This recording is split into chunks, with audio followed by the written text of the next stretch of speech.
தூத்துக்குடி மறைமாவட்டம் இயற்கை அழகு நிறைந்த பெரியசாமிபுரம் பங்கில் புனித ஜெபமாலை அன்னை ஆலயம் அமைந்துள்ளது.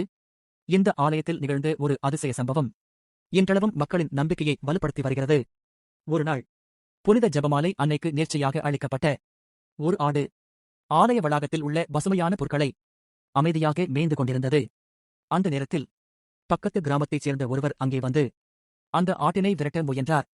அதைக் கண்ட ஆலய பங்கினைச் சேர்ந்த ஒரு பெரியவர் உடனே அவரை தடுத்து நிறுத்தி, இது புனித ஜெபமாலை அன்னைக்கு நேர்ச்சையாக அளிக்கப்பட்ட ஆடு, இதற்கு எதுவும் செய்யாதீர்கள் என்று பணிவுடன் அறிவுரை வழங்கினார்.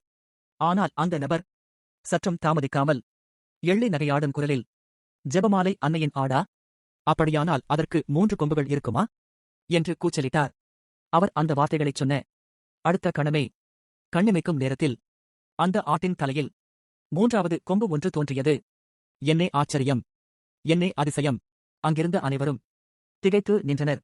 அந்த நபர் தனது தவறை உணர்ந்து உடனடியாக புனித ஜெபமாலை அன்னையின் முன் முழங்கால் படியிட்டு மன்னிப்பு வேண்டினார்.